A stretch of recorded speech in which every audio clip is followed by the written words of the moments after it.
My father said, "Your sister is the family's legacy. You're just the one who pays for that legacy." I stood up straight and replied, "If I'm only the one who pays, then consider my wallet officially closed tonight. Live the rest of your life as if you never had a daughter." He went silent. The entire gala froze. The Boston Art Museum gala was glittering. Champagne flutes chimed like tiny bells, and the scent of expensive perfume and old money hung in the air. I stood near a marble column holding a glass I didn't want watching my parents. My father Kenneth looked distinguished in his tuxedo. My mother Patricia was impossibly elegant in dark blue silk, laughing as she held court with a group of museum donors. They looked perfect. They looked proud. I watched my father gesture animatedly, pulling my younger sister Brooke into the circle. "You must meet the real artistic soul of our family," he said, his voice booming with a pride he never ever used for me.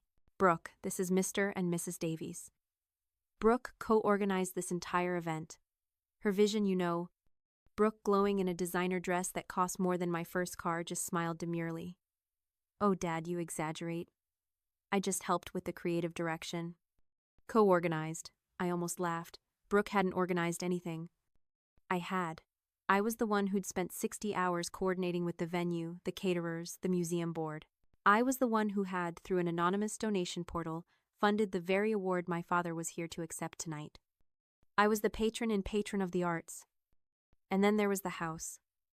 The beautiful colonial in Chestnut Hill. They were all so proud of the one they were terrified of losing. I'd been paying the mortgage on it for 4 years. $4,000 a month. Every month. Like clockwork. I'd done the math. $192,000. Anne Brooke. Her glittering nonprofit that she used to build her social brand. I'd funded that too. $50,000 in startup capital that I knew I'd never see again. I watched my mother touch Brooke's hair, her eyes shining with adoration. She turned to one of the guests. "Of course, we have our other daughter, Kelsey. She's the practical one, an architect."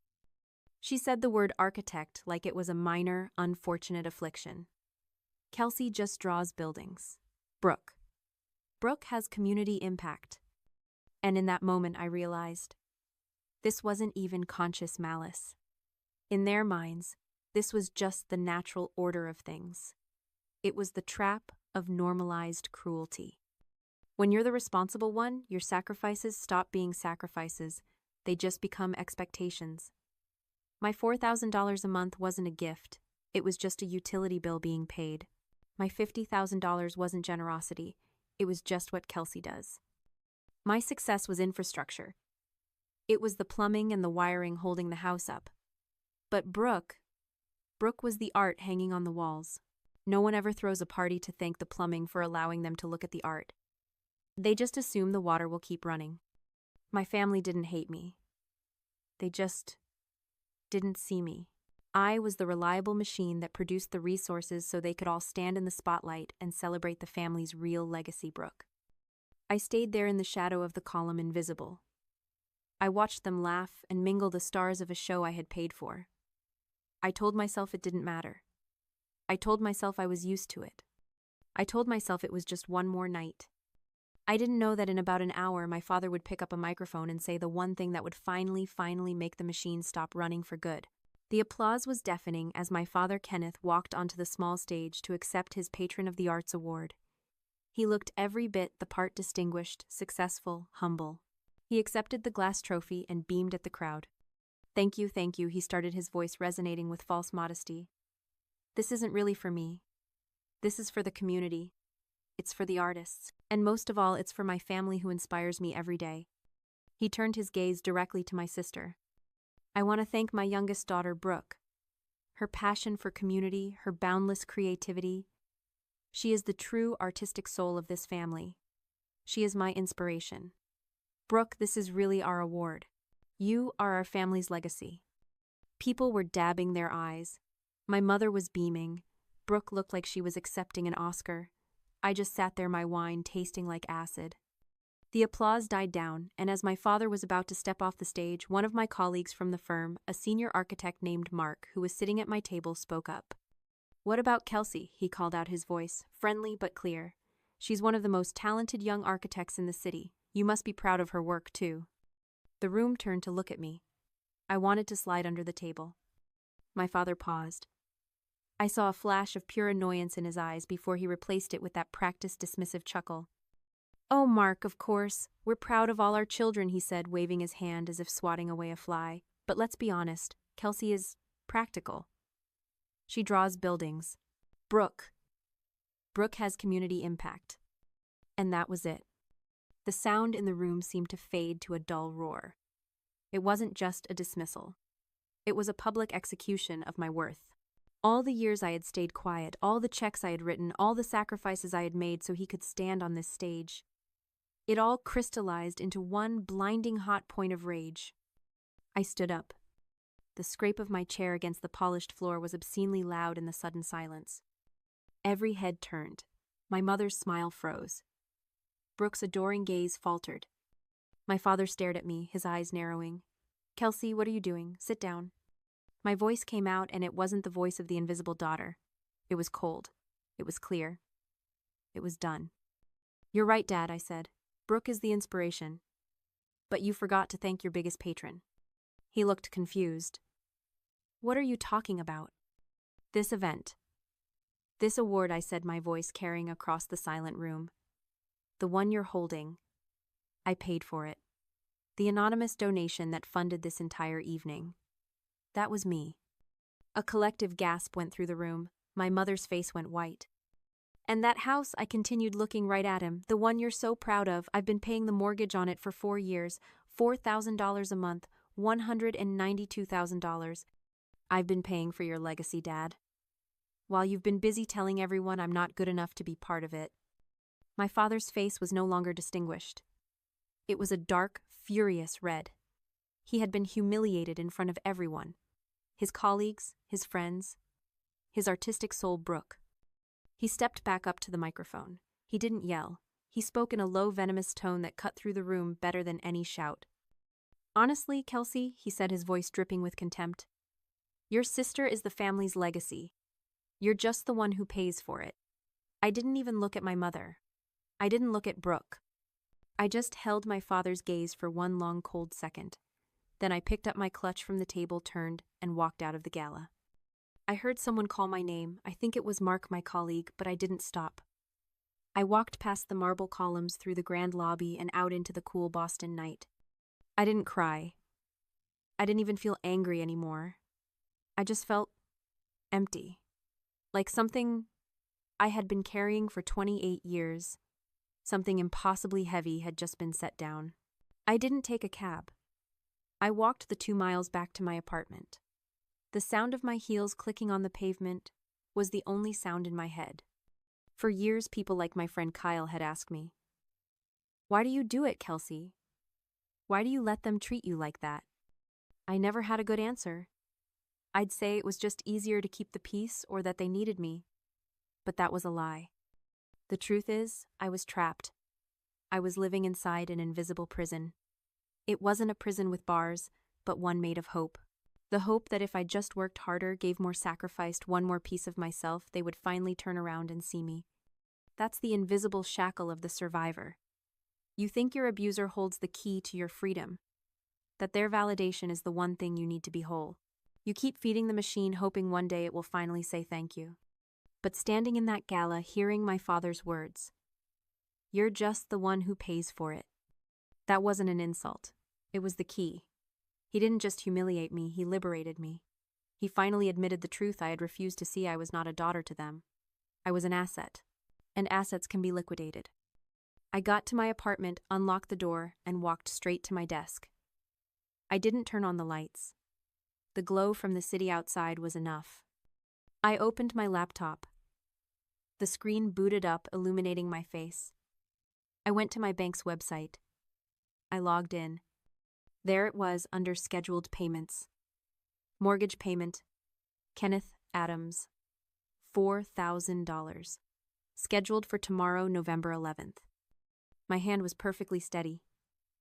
I moved the cursor over the payment. I thought about my father's face, red with rage. I thought about Brooke's shocked expression. I thought about my mother's cold disappointment. I thought about the $192,000. I clicked cancel payment. A small box popped up. Are you sure you want to cancel this recurring payment? I didn't just click yes. I clicked cancel all future payments in this series. It was done. I closed the laptop. I sat there in the dark, and for the first time in my entire life, I could actually breathe. The silence that followed was absolute. For 3 weeks, nothing. No angry calls, no manipulative texts, just the vast, open quiet of a life I was finally building for myself. I went to work. I bought a new rug for my living room. I started sleeping through the night.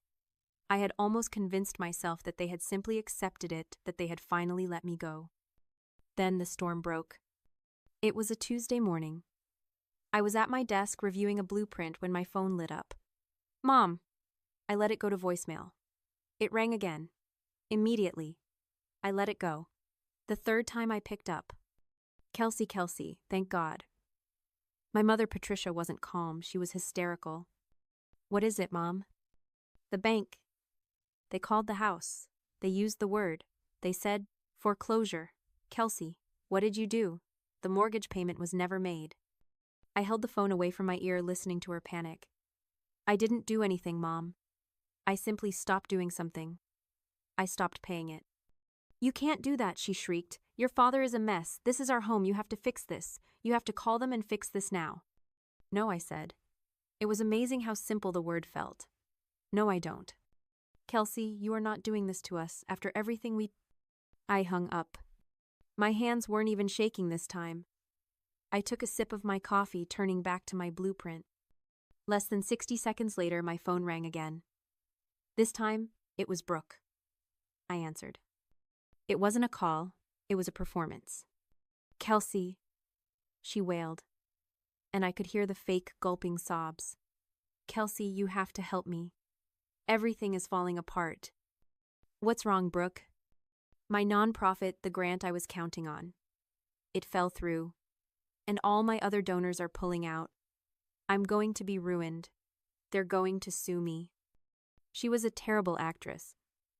I'd seen her use this exact voice when she wanted a new car in high school. I need $20,000, Kelsey, she cried. Just $20,000 to cover the immediate debts. Please, Mom and Dad are losing the house. They can't help. You're my only hope. You've always been the one I can count on. I leaned back in my chair, looking out my office window at the Boston skyline. The timing was just perfect. The bank calls Mom about the house, and minutes later, Brooke needs $20,000 for her failing nonprofit. They really thought I was that stupid. They thought that after all this time, I was still just the family ATM ready to dispense cash at the first sign of a family crisis. Wow, Brooke, I said, my voice smooth as glass. That sounds terrible. Let me see what I can find out. You'll do it. You'll send the money. Her relief was too fast, too eager. I said I'll see what I can find out, I replied. I'll call you back. I hung up. I wasn't angry. I wasn't even hurt. I was curious. If they were going to lie, I wanted to know just how deep the lie went. I picked up my phone again, but I didn't call my bank. I called Kyle. Kyle, I said, my voice steady. He picked up on the second ring. Kelsey, haven't heard from you in a minute. Everything okay? I heard about the gala. I'm fine, Kyle. Better than fine, actually. But I need a favor, a legal one. I'm listening. My sister's nonprofit. The one she's been running for the last year. Can you look into it? Public records, financials? Anything you can find. She just called me asking for $20,000, says it's about to go under. There was a pause. Kyle knew my family's dynamic. You think she's lying, he stated. It wasn't a question. I think I said that I've been paying for a legacy that doesn't exist. I'd just like to see the receipts. Consider it done, he said. I'll call you as soon as I have something. I spent the next few hours working. I didn't pace. I didn't check my phone every 5 minutes. I just worked. I finalized a design submission for a new commercial tower, sent 3 emails to my engineering team, and updated my project budget. With every keystroke, I felt more and more detached from the panic my family was trying to force on me. They were a problem to be solved, and I was, if nothing else, a very good problem solver. Kyle called back at 4 in the afternoon. Kelsey, he said, and his voice was flat. That's how I knew it was bad.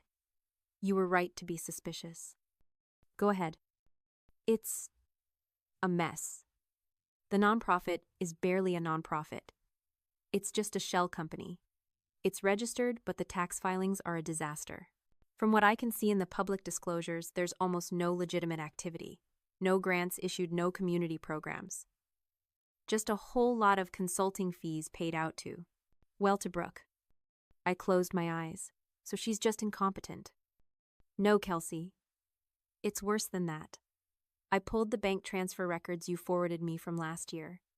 That $50,000 startup capital loan you gave her. Yeah. It didn't go into the nonprofit's operating account. It didn't pay for community outreach or program development. He took a breath.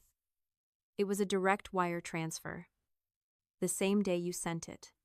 From her account to a luxury car dealership just outside Boston. I didn't say anything. Kelsey, did you hear me? What kind of car? My voice was quiet. A 2024 Maserati, White Kyle said gently. She paid $50,000 down and financed the rest. She must have been underwater on the payments for months. That's the $20,000 she needs. Not for the nonprofit, for her car note. I looked out the window. A car that cost $50,000.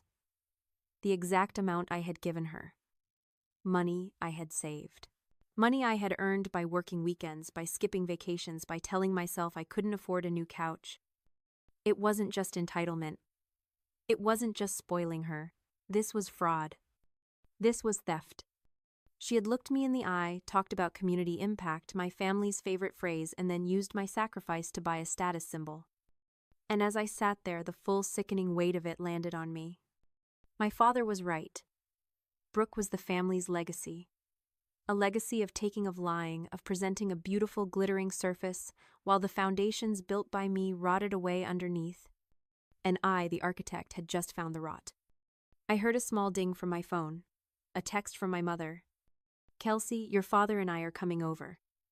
Brooke is with us. We are going to solve this as a family. Good, I whispered to the empty room. Come. The knock came at 7:00 p.m. Not a polite rap, but a frantic, rapid pounding. I looked through the peephole. All three of them. My father Kenneth, his face gray and haggard. My mother Patricia, her eyes red and swollen. And Brooke standing behind them, looking terrified. I opened the door but left the chain on. Kelsey, thank God, my mother lunged forward, pushing against the door. Let us in, please, we have to talk. I undid the chain and stepped back. They spilled into my living room, bringing the smell of panic with them. They're taking the house, Kelsey Patricia sobbed, collapsing onto the couch I had bought for myself. The bank. They sent the final notice. We have 30 days. You have to fix it. You have to call them. And Brooke, my father interjected, his voice hoarse. She made a mistake. A stupid, childish mistake. But they're threatening lawsuits, Kelsey. Lawsuits. It could ruin her. It could ruin us. Brooke, for her part, just stood by the door, tears streaming down her face. I'm so sorry, Kels, she whimpered. I didn't mean for it to get this bad. I was just overwhelmed. Please, you're the only one who can fix this. You're the only one who's good with money. I let the silence hang in the air. I let them squirm. I watched my mother, who had dismissed me, my father, who had humiliated me, my sister, who had stolen from me. All of them standing in my apartment, begging me to save them from a fire they had started. I can fix it, I said, finally, my voice quiet. A wave of visible relief washed over them. Patricia actually put a hand to her heart. Oh, Kelsey, I knew you would. I knew you wouldn't let us. I can fix it, I interrupted, my voice as cold as the Boston Harbor. I have the money. I could call the bank right now and pay off the entire mortgage. I could write Brooke a check for $20,000 and make her legal troubles disappear. I saw my father nod a small, eager motion. But I'm not going to. Their faces froze. What? What do you mean, my mother stammered. I looked at Brooke. I called a friend Brooke, a lawyer. He looked into your nonprofit. My sister's face went from pale to ghostly white. He found the car, Brooke. The Maserati. The $50,000 Maserati you bought with my startup capital. The money I earned working nights and weekends. The money you took while you talked about community impact. I turned to my parents. You wanted to know about Brooke's mistake. She didn't fail at her nonprofit. She committed fraud. She stole from me. That is your family's legacy. My mother looked at Brooke, her mouth open in a silent O. My father stared at her, his face a mask of disbelief and rage. Brooke, is that true? Brooke just crumpled, sobbing. I was going to pay it back, I wanted people to see I was successful. And you, I said to my father, who wouldn't meet my eyes. You were right. I'm not the legacy. I'm just the one who pays for it. I walked to my front door and opened it wide. But as of tonight, I said, the wallet is closed. My mother started to say my name, a desperate, broken sound. But I didn't wait. I closed the door, shutting them out. I turned the deadbolt, and for the first time, I felt the heavy, suffocating weight of their expectations finally completely lift. The consequences were predictable. The house was foreclosed. My parents, with no savings and a ruined reputation, had to move into a small rental apartment 2 towns over. Brooke was sued by her other donors for fraud. She had to sell the Maserati to cover the legal fees, and even that wasn't enough. I watched it all from a distance. I didn't feel joy. I didn't feel anger. I just felt nothing. They were just people I used to know. With the $192,000, I was no longer spending on a house that wasn't mine. I made a down payment on a penthouse apartment overlooking the harbor. And with the first check from my new higher-paying position at the firm, I established the Kelsey Adams Grant, a small scholarship fund for architecture students from low-income families. Tonight I'm standing on my new balcony. The city lights of Boston are spread out before me like scattered jewels. It's quiet up here. Peaceful. For years I thought family meant bleeding myself dry for people who shared my last name. I thought love meant accepting scraps and being grateful for them. I was wrong. Sometimes cutting ties isn't an act of aggression. It's an act of survival. You have to be willing to let go of the family you were given to finally find the one you deserve. And sometimes the only way to find yourself is to get permission to stop looking for everyone else. If this story touched you, share it. You don't know who needs to hear this right now to find the strength to start their own new chapter.